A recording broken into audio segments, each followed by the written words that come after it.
1994 America में एक meeting हुई थी जिसमें American academy of forensic medicine के प्रेसिडेंट डॉक्टर मिल डॉन हार्पर ने उस डिनर पार्टी में अपने जीवन की एक बात सुनाई थी। एक ऐसा केस, फॉरेंसिक मेडिसिन अर्थात जो मेडिको लीगल केसेस, इस तरह की केसेस होती है, तो उन्होंने एक अपने जीवन का एक वाक्य, एक इंसिडेंट सुनाया था। किसी एक पिछली क्लास में भी हमने यहाँ सुनाया था। एक व्यक्ति ने 10वीं मंजिल से कूदकर खुदकुशी करने की कोशिश की, जिसका नाम था रोनाल्ड ओपस,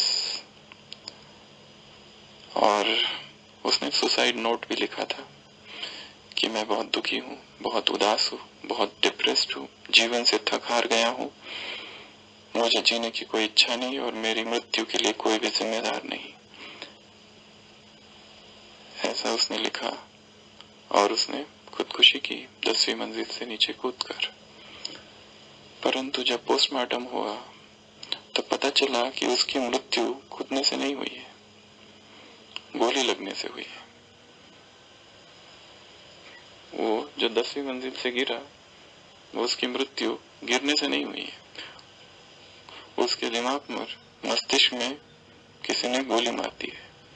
फिर पता किया गया किसने गोली मारी, तो पता चला कि 9वीं मंजिल पर एक कपल, एक दाम्पत्य रहते हैं जिनका आपस में उसी समय झगड़ा हो गया था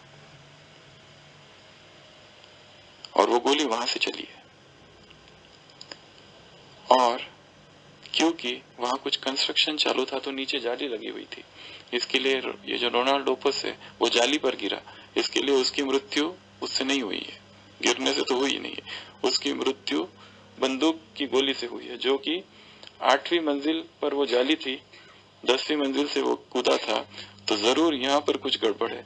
तो यहाँ पर तहकीकात की गई और पता चलाया गया कि यहाँ कुछ हुआ क्या।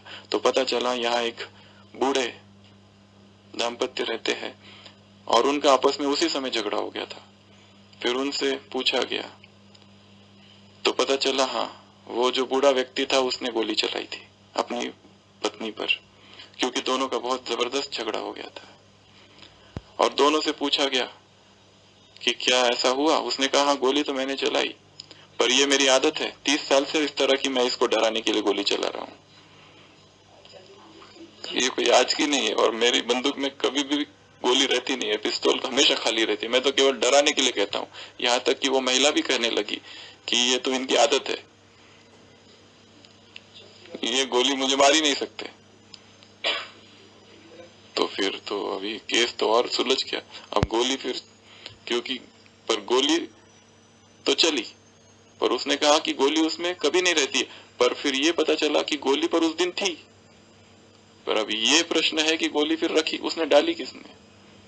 फिर एक तीसरा विटनेस निकलता है, वो कहता है कि मुझे पता है गोली किसने डाली। 3-4 हफ्ता पहले वो जो महिला थी, उसका जो बेटा था, उसका झगड़ा हो गया था अपनी माँ के साथ, और इतना झगड़ा हो गया था कि माँ ने कहा कि अब मैं तुम्हें कुछ नहीं दूंगी। वो ड्रग एडिक्ट था।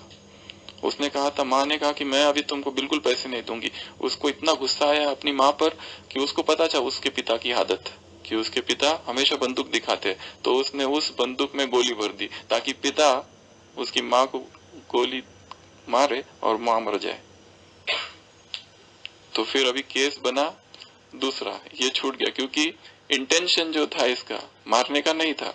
अब जिसने गोली डाली उसके ऊपर सब चला गया। फिर अब खोज चालू हुई कि गोली किसने भरी, क्योंकि जिसने गोली भरी शायद वही दोषी है, वही मर्डरर है। और फिर लास्ट में पता चला, अल्टीमेट ट्विस्ट हुई, टर्न हुई स्टोरी की, वो जो रोनाल्ड ओपस था वही था उसका बेटा, और उसी ने गोली डाली थी जो मर गया। तो अल्टीमेटली केस बना फिर से सुसाइड का। केस पहले सुसाइड का ही था, पर बाद में होमिसाइड हो गया, किसी और ने मारा। परंतु बाद में पता चला कि वो उसी का किया धरा था और केस क्लोज हो गया। कर्म की गति हुई है, हमारे पास वही आ रहा है जो हमने बोया है।